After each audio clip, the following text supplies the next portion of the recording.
What's up, guys? Welcome back to the channel. My name is Darren Jackson, and I guess welcome to episode 4 of ARK Funds Talk. I don't know, it's kind of a new segment I'm thinking about. Makes sense because I've talked about a decent amount of ARK funds over the past month or so. If you're new to the channel, first of all, welcome. And with that being said, I've talked about ARK funds such as ARK F, ARK K, and recently I talked about ARK X, which came out at the end of March. So if you haven't watched any of those videos and you're very interested, I'll leave links in the comments below, so make sure you check those out. But in today's video, we're going to talk about yet another ARK fund, and this ARK fund is ARKW, or ARK Next Generation Internet ETF. This one's a really interesting ETF in my personal opinion. Well, they all are. But anyway, speaking of which, in this breakdown of ARKW, we're first going to define what ARKW is. So I'll explain what exactly they're looking for in regards to putting their funds into certain companies. I'll also talk about their inception date. That's pretty important. We're also going to cover the top sectors according to ETF.com that ARKW covers. I'll follow that up with some of the top holdings. Of course, a lot of people talk about the top 10 holdings, but for time's sake, I'm going to talk about the top 5 with some honorable mentions. I think those are really important, especially because all the money you're putting into ETFs such as this one are majorly going to be held into companies such as the top 10, or more importantly, the top 5. After we go through that, I'm also going to talk about the financial details, because that can make you or break you depending on what you're looking for in a fund. And then afterwards, I'm going to give my personal opinion on how I feel about ARKW, and if I feel like as a beginner investor such as myself, we should invest into an ETF such as this, or if I'm going to invest into it in general. So let's not waste any time. Let's get started. So ARKW made its inception on September 30th, 2014, which basically means it's been a part of the stock market for a little over 6 years. And the definition of ARKW is that it's a fund that invests money into companies that are shifting the base of technology infrastructure to the cloud, which therefore creates new services. Those new services can consist of things such as artificial intelligence, big data, cybersecurity, cloud computing, and blockchain technology. Some very, very revolutionary things. There's a lot of other sectors that you may see if you check arkfunds.com under ARKW. I'll put those right next to me, including e-commerce, mobile tech, and the Internet of Things, which is just pretty deep, the Internet of Things. Yeah, so that's pretty cool. Now we're going to talk about the sectors and the top holdings within this ETF. As far as the sectors, according to ETF.com, the top 3, which I feel like are the most influential, are internet services, software, and automotive and truck manufacturing. The automotive and truck manufacturing part per second might throw you off, and it threw me off just a little bit until I looked into the top holdings. I was like, oh yeah, that makes sense. So let's talk about those top holdings. Starting with number 1, we have Tesla. Tesla is an electric vehicle company that is built with the responsibility of doing its part to make sure our atmosphere and therefore our world stays clean and free of emission, on top of not just having really nice looking cars. A lot of people define Teslas as just computers on wheels, with the interfaces that they have in the monitors that they have in the cars that are like the size of an iPad and a half, which is pretty crazy. You also have a lot of features to where you can download the app if you have a Tesla, and it allows you to see a lot of the maintenance details and start your car before you even get in the car, and you can see all that information as well while you're in the car. It's a pretty cool thing. I'm really considering getting one day, obviously, when I can afford it, when my dividends make me more money, but that's on a side note. But Tesla is a very revolutionary auto company. Number 2 is another fund called the Grayscale Bitcoin Trust with ticker symbol GBTC. GBTC is essentially an ETF that puts your funds into Bitcoin. It's one of those few funds that allows you to put your money towards something that can increase based off how cryptocurrency does, whether it's other altcoins that benefit Bitcoin in this case, or Bitcoin in this situation. Now, what's really interesting about GBTC is that based off my research, it is an over-the-counter or pink sheet, which is fairly interesting based off its stock price, and a year ago it still wasn't less than $1.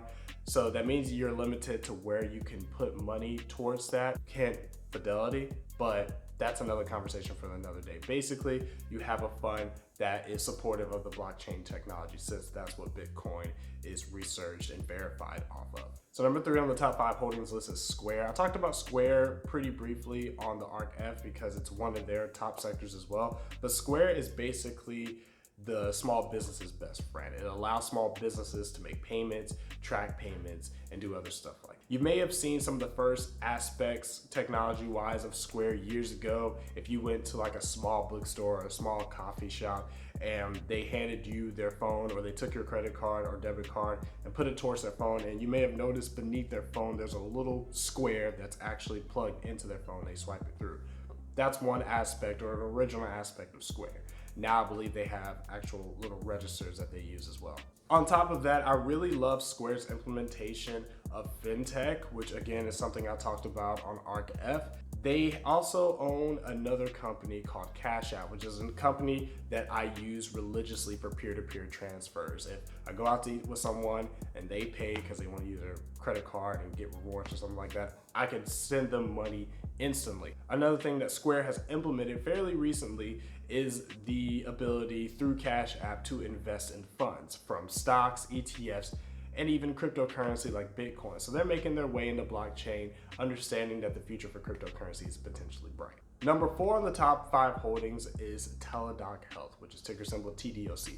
Basically, think of TDOC as your doctor's appointment but virtual. So they'll use technology such as mobile phones, tablets, phone calls, obviously for mobile phones or video chat, and desktops or laptops. So basically to be able to have appointments, whether they're small physicals or even major situations such as chronic health situations that they can all do virtually, which I feel like is very beneficial, especially with the times that we're living in right now, where you may have situations where hospitals are super packed, so you don't want to have to wait for so long in a doctor's office to wait for a physician to get a simple checkup while other people are dealing with even worse situations. It's also really convenient for the patient that may not have the opportunity to get up and get out and go see someone, where they can just sit there and be assisted as efficiently as they would be from actually physically going to see the doctor based off what the situation is. I think that aspect is really cool as well. Rounding out the top 5 is Shopify. Shopify is basically another e-commerce company that's there to support from the largest brick and mortar companies to the smallest small companies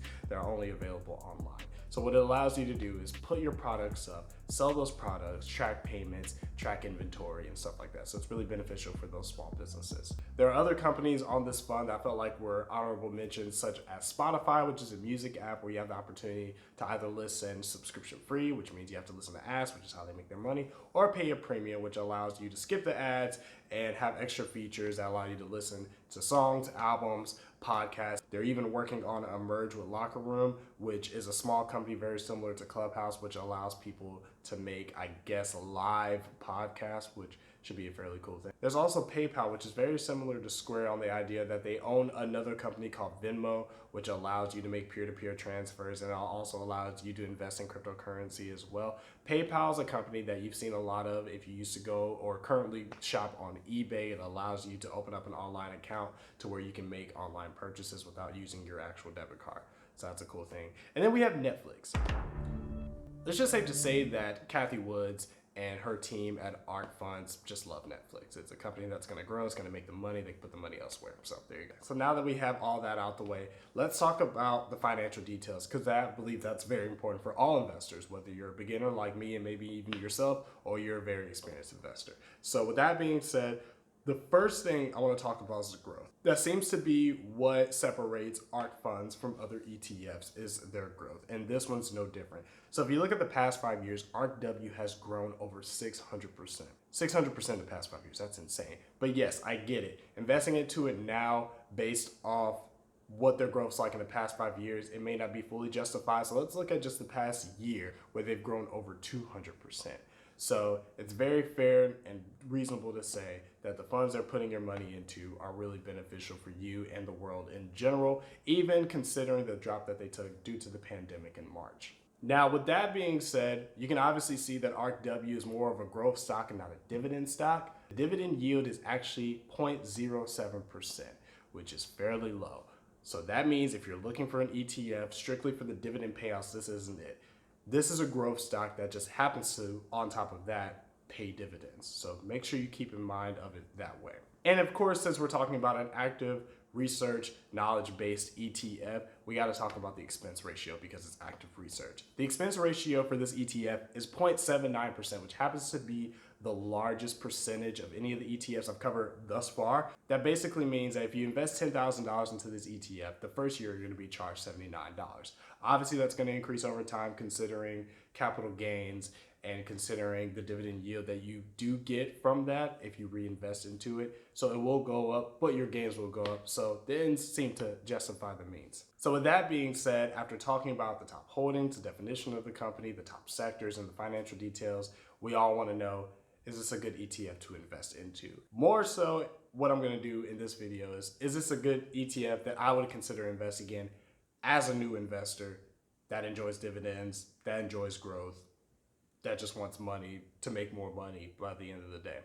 My immediate answer is yes. I feel like this ETF is covering a lot of sectors that, based off this idea of disruptive innovation, are really putting your funds in a company that are going to make some major impacts in the world. I feel like in the world today, we're really demanding technology that helps benefit us in ways where we increase our level of efficiency and we increase our level of convenience. I think that's what we want to do. So when you have companies out there that can, for starters, benefit the world by making it cleaner, and companies like Tesla make something like transferring money super seamless in smaller aspects like Square and PayPal, and bigger aspects into things that we're still learning to this day, like a decentralized form of currency like cryptocurrency, Bitcoin, Ethereum, etc. It definitely defines a world that can potentially be more efficient and more convenient for us all. So with that being said, it's a pretty simple explanation for me. I'm sure there's other YouTubers that can explain this a lot more, that may understand this aspect a little bit more than I do. That's my beginner's perspective on ARKW. More importantly, the answer to should you invest into it. Because in my personal opinion, I think I would. And the overall gains that the companies have experienced over the past year, the past 5 years, I feel like justify that. Now, the ETF has gone down a little bit, so I feel like this is a great opportunity for me at least to invest into it. And if it's something that you're interested in and you agree, maybe you as well. So we definitely want to keep a lookout for that. So anyway, guys, let me know what you think about ARKW. Is this an ETF that you're investing in? If so, why? If you're not, if so, why? What is your favorite ARK ETF? Speaking of other ARK ETFs, I'll leave one of the links to another ARK ETF video that I've made pretty previously, so make sure you check that out. And remember, guys, the other links are down below.